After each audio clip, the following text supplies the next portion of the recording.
Well, we start the programme with some breaking news. The CIA has lost control of the majority of its hacking arsenal, which could fall into the wrong hands around the world.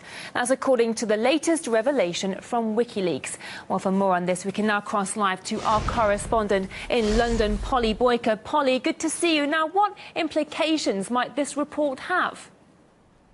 Well, they're calling this leak Vault 7, and they're claiming that this is the largest ever leak of secret CIA files. According to WikiLeaks, the CIA has lost control of the majority of its cyber weapons, this arsenal of cyber weapons that it has. Things like malware, viruses, Trojans, and various remote control systems. So all the tricks that spies use in order to survey their targets. And what WikiLeaks is saying is that the CIA arsenal of these tricks has already been leaked and circulated among former government hackers. And WikiLeaks knows this because one of those former US government hackers has passed on parts of this dossier onto WikiLeaks. The files contain so-called weaponized exploits, so methods for spying on anyone, anywhere, through familiar devices, ones like Apple, Google and Microsoft phones. Even the iPhone that runs the presidential Twitter account could be subject to these vulnerabilities.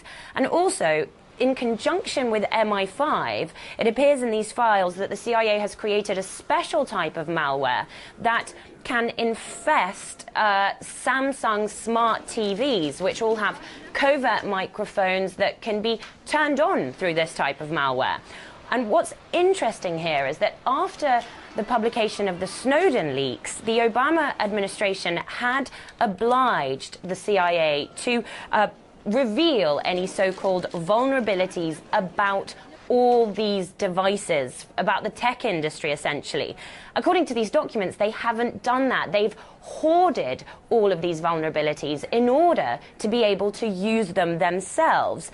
But because their cyber arsenal, it seems now, isn't secure, and it has turned out to not be secure, this information has already spread to other hackers, and that clearly presents a security risk. WikiLeaks has said that the person that passed this information on to them, their source, wants to initiate a public debate about democratic oversight of cyber weapons, which of course is very reminiscent of the motives behind Edward Snowden's leaks. And WikiLeaks say that their source and the organization itself is concerned that once a cyber weapon is loose, the way that they're claiming this CIA arsenal is now unsecure, it can be spread very quickly. It can be used by bad people for nefarious purposes, cyber mafia, rival states, teenage hackers, you name it. So all this is about cyber proliferation. There are two layers of concern here. One is what the CIA is able to do and whether there is enough democratic oversight and accountability of